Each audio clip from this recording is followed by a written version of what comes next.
4, 3, 2, 1. Andrea? 5, 4, 3, 2, 1. And Paul? 5, 4, 3, 2, 1. Now, if you talk that at that same level, we'll be great. Okay, cool. Perfect. Let's do that. All right. Are we ready to go? Yes, sir. Yes. Good enough.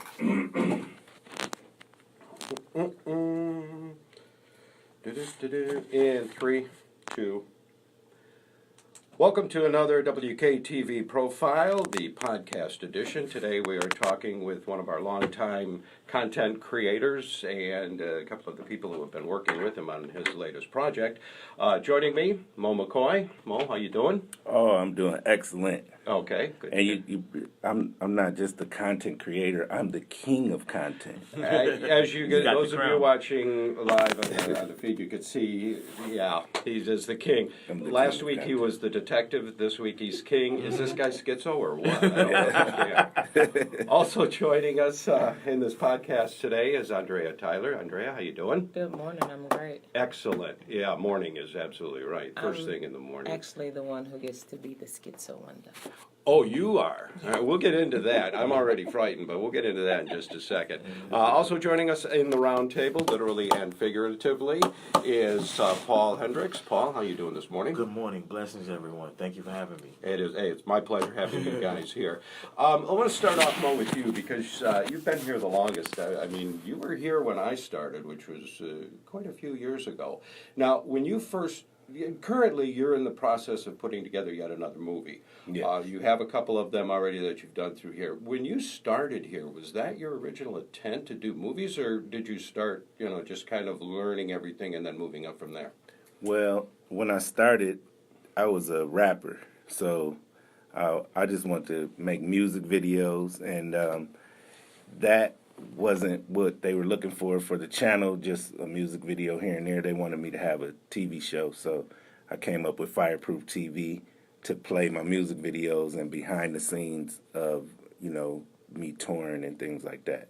Now, Fireproof TV, that was a fairly long-standing show. You did quite a few episodes of that, didn't you? Yes, I still film Fireproof TV. Why don't you give those who are listening who haven't had the opportunity to see Fireproof TV, give us a synopsis of what it is. Well, a lot of people don't understand all the work that's involved with just music or music grind. And originally, Fireproof TV was just a show behind the scenes of all the work we're putting in: radio interviews, touring, business deals, and marketing, promotion. It's a lot that goes into just making a TV show or even music videos. And I had just kind of in 2007 dabbled in doing a movie, and it felt real good. But I think it was the training and things that I learned here working on the TV show is what taught me how to make a movie. And it's funny because most of the content creators who come in here, and basically the station is just for that, it's a big learning facility for you to come in, learn how to do TV, learn how to do movies, audio, all of that stuff. And a lot of them will come in with these great ideas, and then once they realize, holy cow, there's a lot of work involved in this, they just kind of fade away. But you've stood the test of time, man. You've been here a long time. We have your mail set here for Pete's sake. Yes. You guys did so much. You got a whole office set up in here. He's not kidding. He is not kidding. True. Yeah, I love WKTV and the opportunity that was presented. I just felt like, this is what I love to do.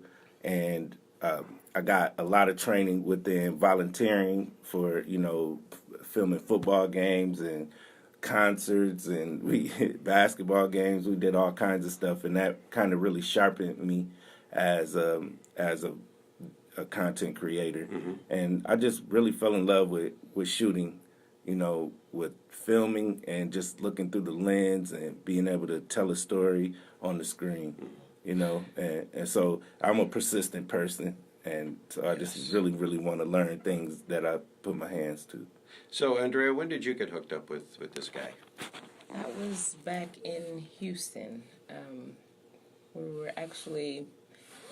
I was actually auditioning for a movie, Bear the movie, and Mo was the filmmaker in charge on that.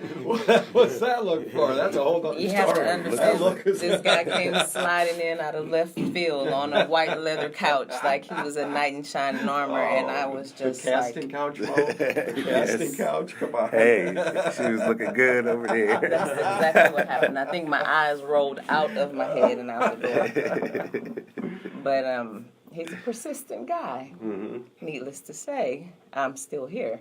Yeah, that's true. So what are you involved with and what are you doing with them now? And I don't want to get into the specific project, just as part Right of now, this, we're working on the movie Frequent Visitors. Sometimes I forget what the name of the Which movie one it is is, at the right. time because we're constantly working. It's nonstop work. But I was the writer on the movie, so and also one of the main actresses.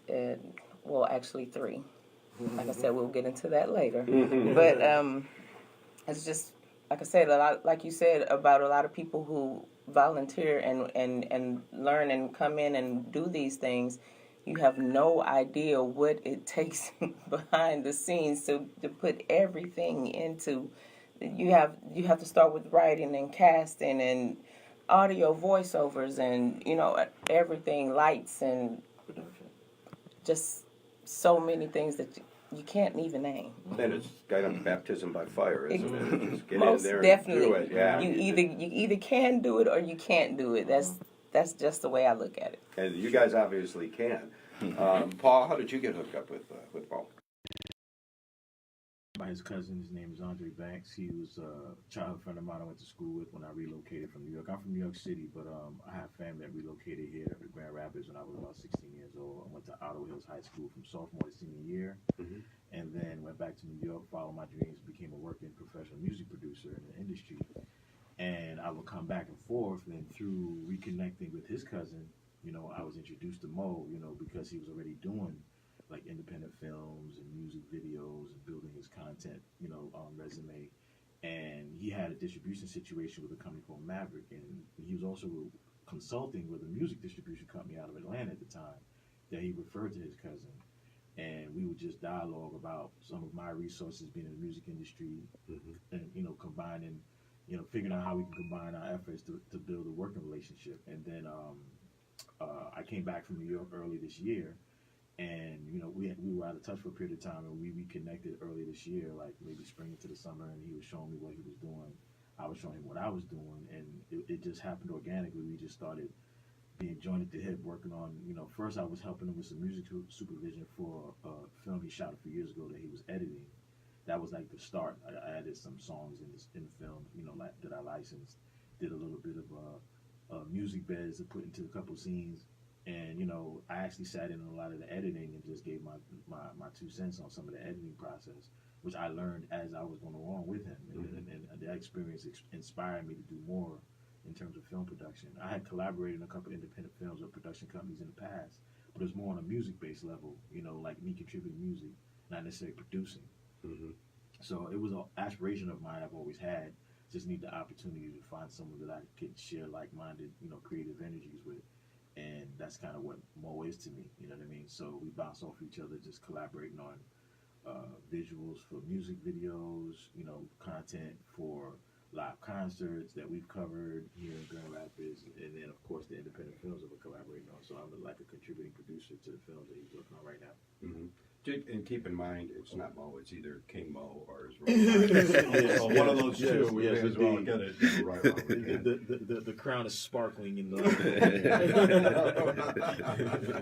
So, earlier Andrea mentioned that she is the key writer on this latest project, plus the lead actor. What are you doing on the project, the current one that Mo's doing? In Frequent Visitors, I actually play a small supporting role of a character named Dill, who's a coroner that's working with the detective that Mo plays. Role.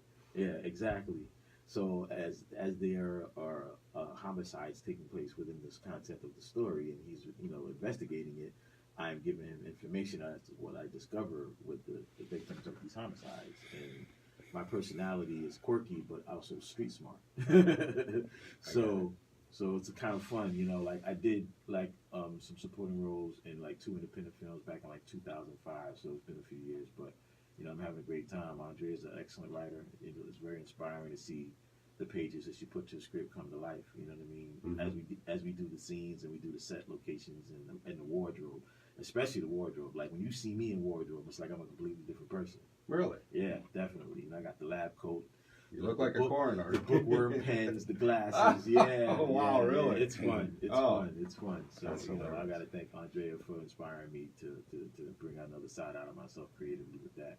And then of course I'll be contributing to the music and the soundtrack when we go in post production and you know, throwing my 2 cents as Mo needs me to on the editing. You know, whatever's needed. So in the story itself, Andrea, did you come up with the concept, with the theme, or was it something Mo said, here's what I'd like to do, go? Or was this just you came to him and said, hey, I've got this idea for a great movie? I have these aha moments, Mm-hmm. and that's what this movie was. It was one of those aha moments. I was like, you know, let's do a movie about a female serial killer. Okay. Let's have her have multiple personality disorder. And then it just grew from there. Every day is Pages right started here. going. There you go. right That here. is- that They is it just right there. they grow, Mhm. and the movie is basically in these 3 books. It's all scattered everywhere, and it had to be put into script form. That's basically how most of the scripts are developed in my head.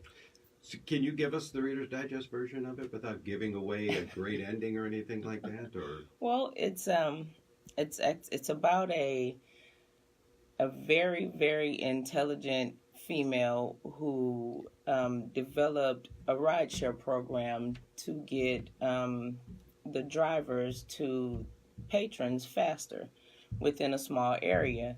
But she suffers from multiple personality disorder, and she has 2 other personalities who one is just a wild child and loves to kill people. And the other kills out of what she feels is necessity. And so the main character basically struggles daily with watching the world develop around her through social media, basically. And she follows and lures her victims that way through social media because she has the access to it through the rideshare program that she developed. so did you do research outside on schizophrenia and how it develops and how it manifests itself to be able to write that character? Yes, I researched serial killers. I had to do a lot of research for a lot of different parts in the movie. One for the detective, also for the coroner, to make sure that their characters were realistic and legitimate, like the things that they were saying were actually things that a detective or a coroner would say. Also, the lawyer in the story as well is going through a dilemma within herself. So I had to research her I had to research a defense lawyer as well to make sure that her character was. A lot of the characters in the story that have small parts, I had to stop and take myself away from the movie to research that character to make sure that that character was had the right role within the movie. Mm-hmm. So I had to do a lot of research. So, Mo, when Andrea came to you with this idea, were you like, I love this, or I'm frightened? A little bit of both. I was like, nobody's ever did a movie like that. That's awesome. Let's do it. You know, I like the, you know, when I started filming, I got thrown into the bullpen. It's like, hey, here's your camera. Right into the There you deep go. end. Yeah, There you know. go. So that's kind of how she got through in on the camera and then into writing as well. And she always told me that she was a good writer, but and that she loved words and stuff. But then when she picked up that character and just went in on it, she got some practice on our movie before, Someone to Love. And then she just went in and wrote a 90-page script. Man, it's beautiful. And then sometimes at night I get scared. So I meant to ask, which of the 3 personalities is with us this morning? I just want to know, because I don't have any way to get out of here except to go by you. So I just want to make sure we all do You would that. be in a lot of trouble. Yeah, this may not have been the best spot for her. We're over here, so we haven't escaped. I can say, but judging from the positive energy and the smiles that we're dealing with for team of this movie, Okay, good. All right, thank you. I'm hoping it's Fatima. Yeah. So, Fatima is the dispatcher. She's nice. give me a rundown on your character in this movie, too. My character is a detective named Trey Gibson. He solves cases in 24 to 48 hours. He's a hot shot. He's a ladies' man, and Wow. you know he's really engulfed in his job. He really wants to catch the killer, and he takes it personal if he can't catch a killer within 24 to 48 hours and figure out the case. So. Is he, and I don't know if you had any inspiration behind this, but he kind of sounds like an Alex Cross. I don't know if you're familiar with, Yeah, I remember Alex his Cross. writing, but that's who he kind of reminds me of, with that same swagger, and yet, you know, he is just like driven to be able to solve these cases. I think Tyler Perry played Very much so. a character. Yeah, he yeah, did. yeah, I remember that. I'm not sure about that casting, but yeah, Yeah. okay. He did. Yeah. That would not have been the one I thought. Yeah, me either, but he So did good. you guys have been with. This is not the first movie you guys have worked on with him, right? No. Okay, so what else have you kind of? First of all, let's start off. Kind of give me a rundown of the movies that you have done so far. Do a quick synopsis on them. Okay, my first movie was Tomorrow's Never Promised. That premiered in 2007, and then I What was went the up. premise of that one? That was about a rap group that just took off really big, and one of the members left to become a pastor. Yep. So it was called Tomorrow's Never Promised. That was my first movie. I shot that in 3 days.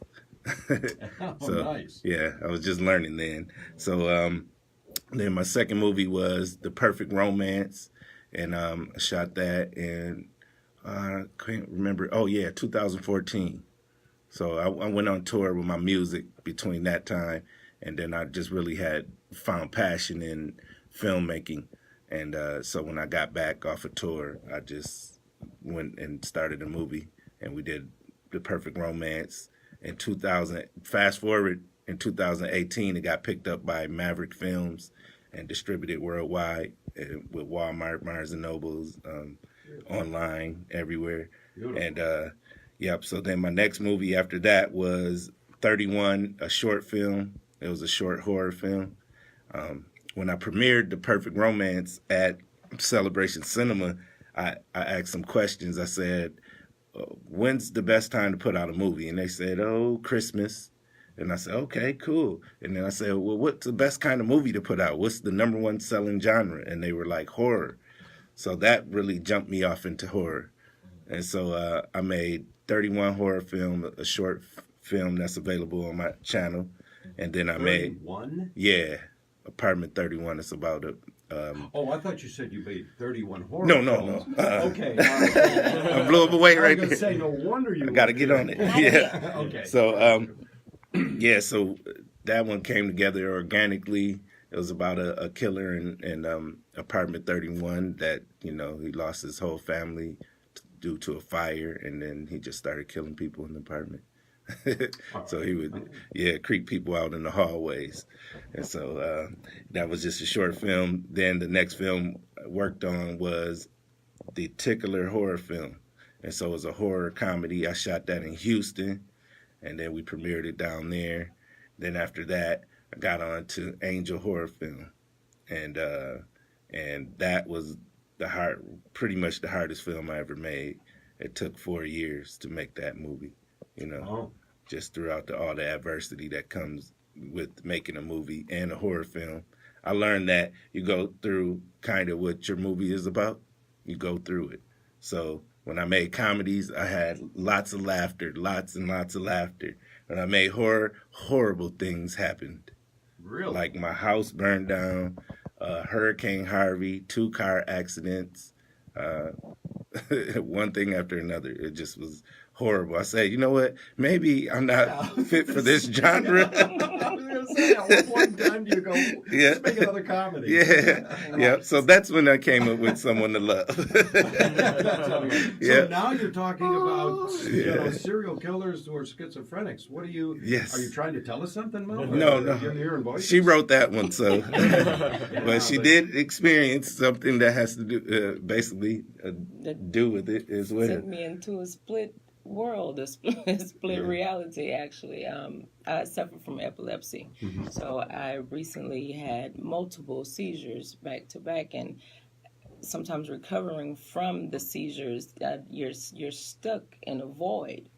And that's where I've been for the past couple of days. Yesterday, I kind of got back into the swing of things by coming back up here to the office and just being around everything, looking at wardrobe and props and everything really helped out. So yeah, you do go through a lot. It's a thriller, and we've been through some thrilling things these past couple of months. Now, Paul, you're doing some acting in this, but Yes. that's not your primary responsibility. Do Yes. you suffer from the same sort of problems these guys do, or is this still new to you? I think for me, it's balancing creative and business, because coming from my music industry experience, you know, I'm also thinking business a lot, meaning making sure to deal with clients and administration and structure, you know, of everything we need to get done and who we need to deal with on a day-to-day basis. And I got to credit Andrea for being a part of that process, especially dealing with casting and planning and, you know, set locations, because she and I bounce off each other to make sure as we plan our weekly, you know, schedule, we organize those things together. So that's kind of my role as producer, aside from being cast in it. I usually try to stay away from the camera, but I think one of Andrea's characters kind of approached me and I couldn't refuse. Wait, the She character was like, approached you? Yes, Okay. I think her character One of said, the "You're three. going to play Dill." I was like, "Okay." So you don't have the sudden deep-seated need to go see dead people all of a sudden, Oh, do you? no. Okay, I just wanted to make sure of that. Interestingly enough, in my when I was younger, before I was professionally in the entertainment business for a living, I worked at Mount Sinai Hospital in New York City. Part of my job, which was called transportation information, that was the title of the role. I transported patients to admitting, and I've also transported patients that passed away to the morgue. So I have that experience. So I don't have a fear of being in a mortuary or a morgue and seeing a body, you know, because I've overcome that fear from that experience working in a hospital in real life years ago. You know what I mean? So we actually shot one of my scenes in a funeral home. And I guess that's in the morgue of the funeral home. Downstairs in the morgue. You know, I wasn't big deal. fazed by it at all. Been there. I'm not in a rush to go see a body because I just respect the dead. You know what I'm Exactly. saying? And respect, you know, the families of the deceased. But you know, in the scope of doing what we need to do in terms of production, we had to make sure it looked legitimate. And, you know, and the way we shot it was really, really cool. So, going back on what Paul was just saying, principal shooting, is it here in the Grand Rapids area? Is that where you're doing most of it? Yeah, I just thought when I came back to edit Angel Horror Film, I shot it in red, and so that presented another problem for me that I couldn't really get it edited. Yeah, there wasn't a lot So, of that. Yeah, we have the super suite here, and that was able to handle the footage and everything for me to get the job done. So I just came back and I started working on that. Then I'm thinking, man, this place is really underused, you know?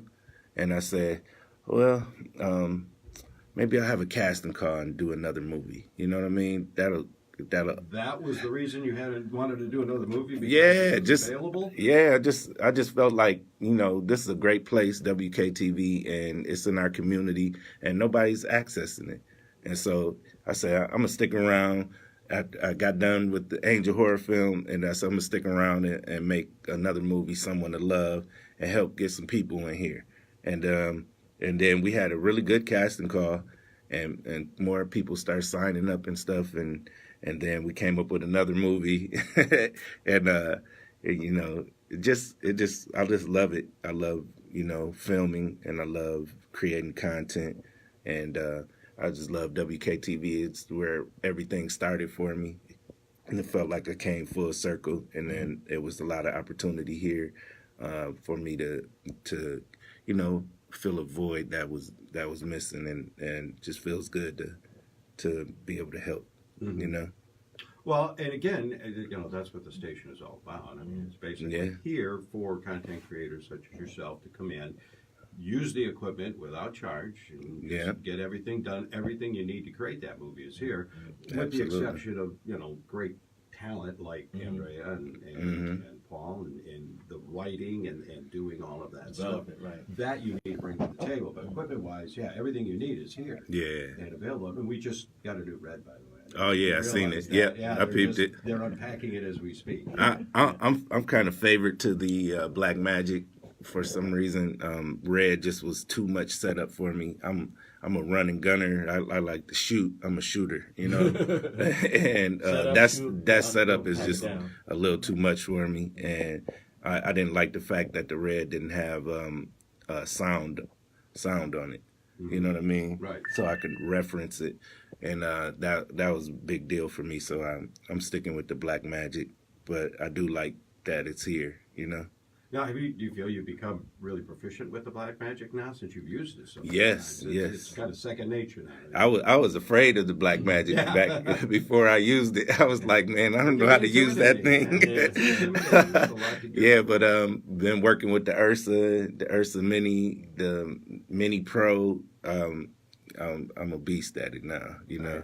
Yeah, so You're the king. Yeah, There you go. I'm the king of content. I shoot every day, like I'm shooting on 2 phones right now. I know. I realize that. What I like to add to what he's saying is that in the process of us all collaborating and building a great working synergy, I think, speaking of community and this being community media station, I feel like we collectively have brought more interest in other people who are aspiring to do what Mo does or what I do or what Andrea does, to come here and use a facility for the purpose of building their content, building towards their aspirations. So I think, you know, as a whole, you know, what Fireproof has done, you know, collectively and for the community, I think it's been great. I think that, you know, even our cast calls have caused more and more people to come patronize the place. And now I start to run into some of the people that we've introduced to the place coming in and doing their thing. So it's great. And again, going back to what I was talking about earlier, you know, the facility is here and available to anyone to use.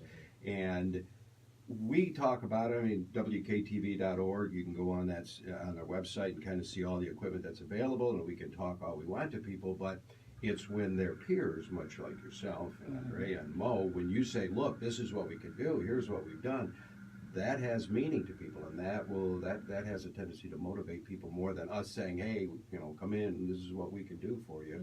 So yeah, that's all part of the process, and believe me, we appreciate what you guys do, not only the content that you create, but also in passing the word along of what just JT expanding does. the network. Yeah, that's really what it's exactly. about. You know, Exactly. definitely.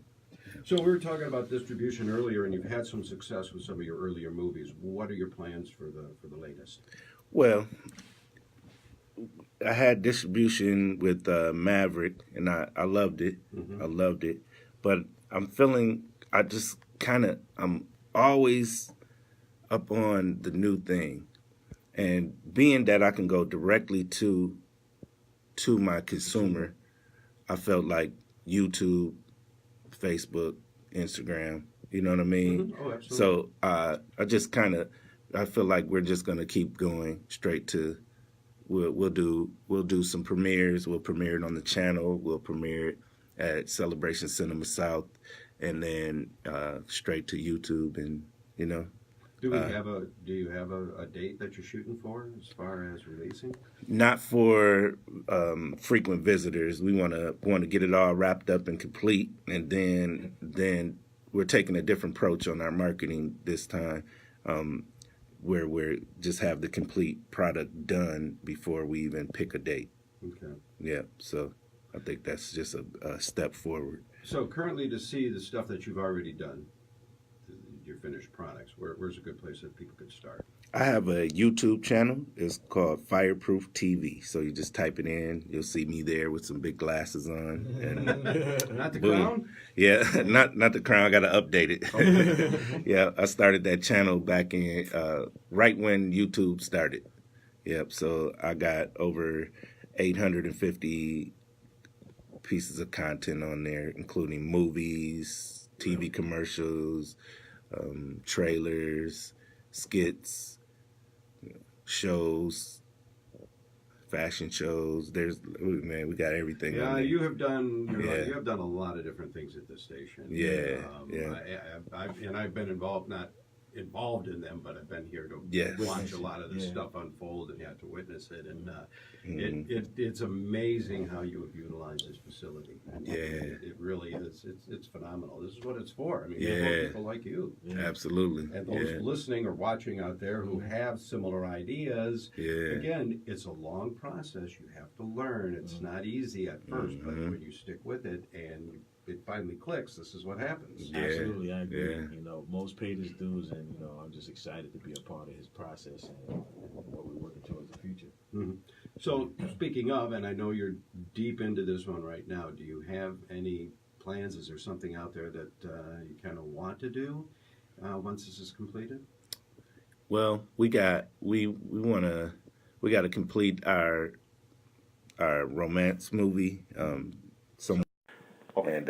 So I did a promo of that, but I'm thinking about filming that coming up after that, and then we got a kids movie called Spring Break, starring Real Love McCoy. That's gonna be we're developing on an everyday basis. That's your son, right? Yes. And he's grown up in this place, for Pete's sake. Yeah. Yeah. How old is he right now? He's 6. He's 6 now, and you've Yeah. been here how long? I think I started here in 2005. Yeah, so I mean, Yeah.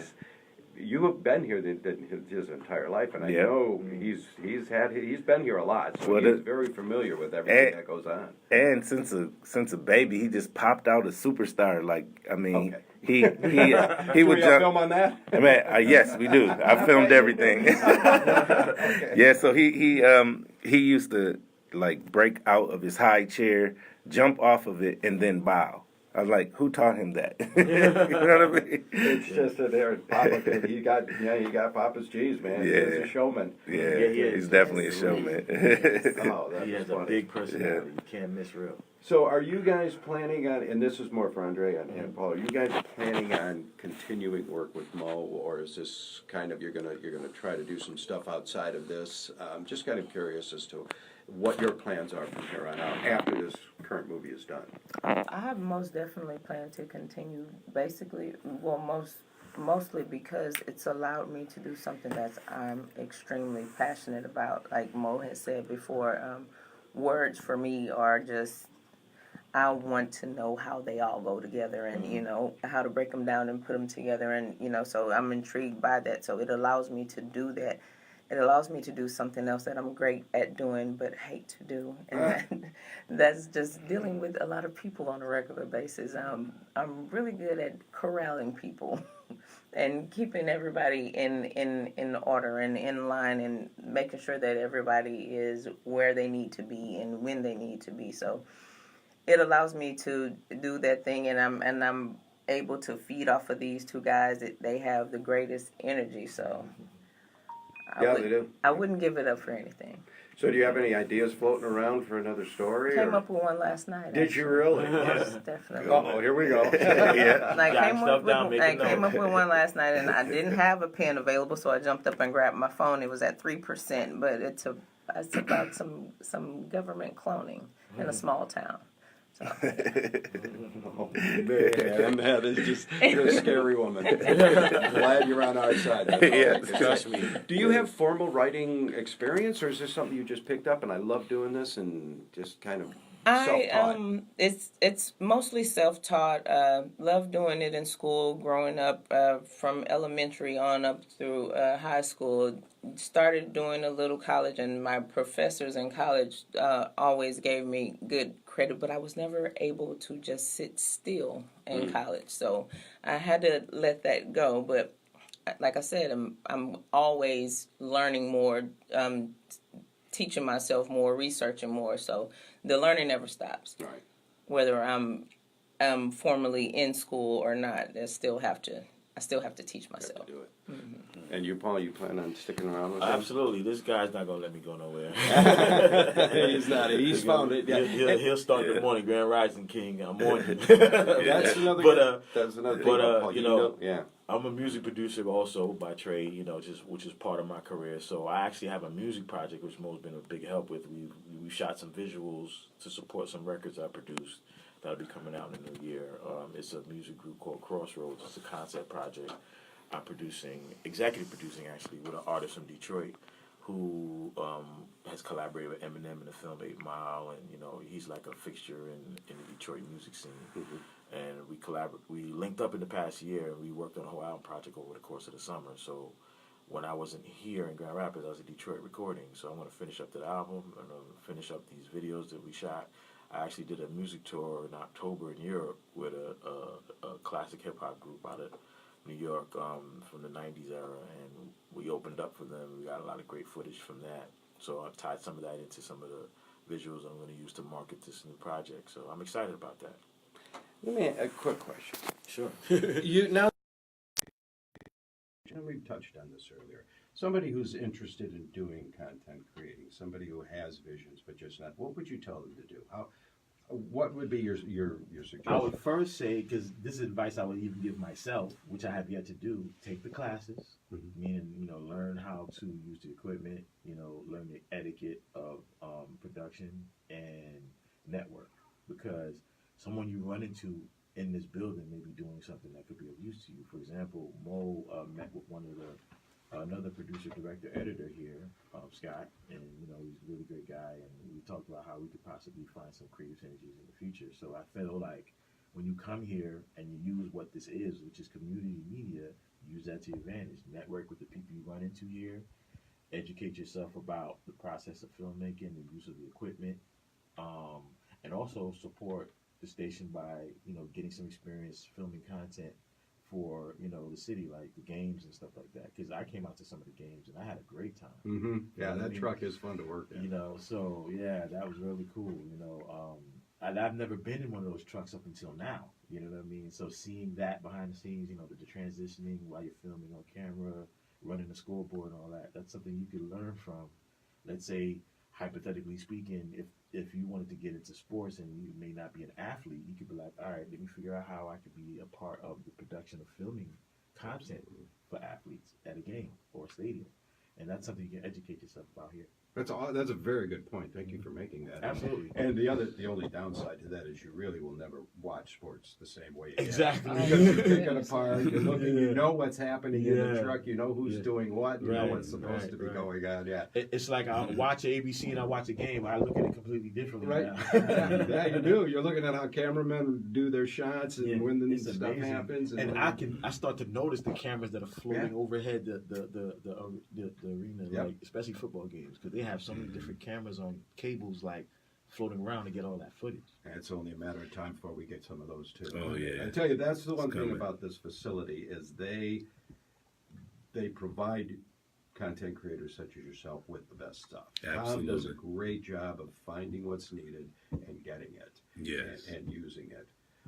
Andrea, the same question to you about what advice you would give to somebody who might be interested in doing this in any aspect, whether it's videos or movies or sports. My number one rule would be just do it. It's and Nike couldn't have a better concept. Just do it. I mean, that's how I learned on the cameras out here. I came out and I joined Moe one day while he was out filming on the field, and they were like, "Well, we need another camera operator up top of the truck to work the wide angle." I was like, "Oh, you mean now?" Me?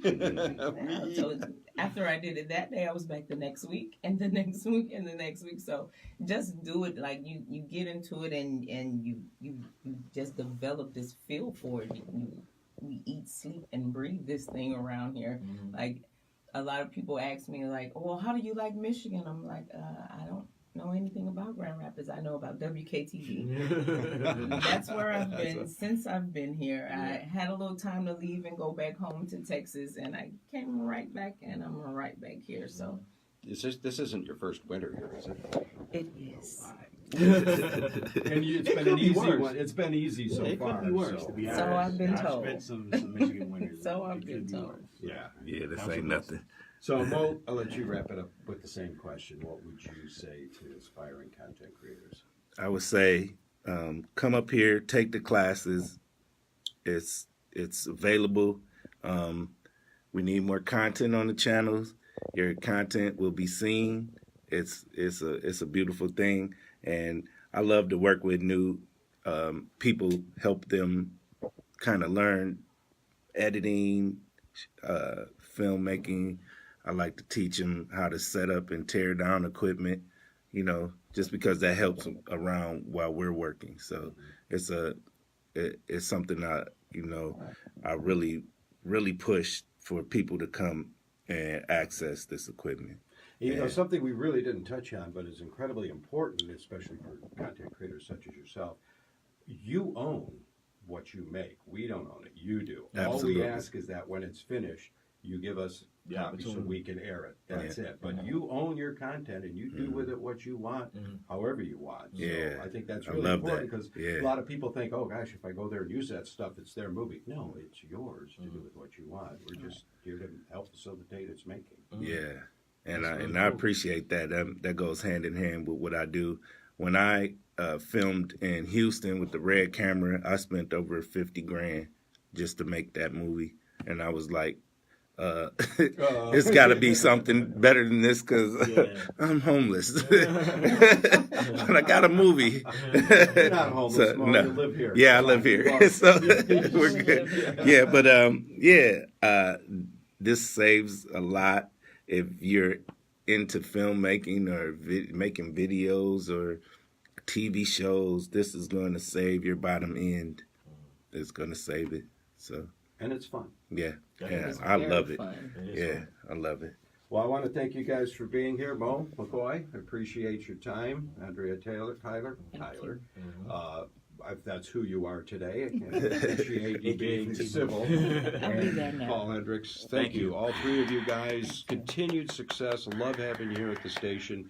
Thanks, and man. here's hoping you guys stick around for a while. Absolutely. All right, thank you, Gene. Thank you, guys. All right. This has been another Volunteer Profile, the podcast. I'm your host, Gene Gregory. Thank you for joining us, and we'll see you next time. Peace. Out. Thank you Guys, for that was watching.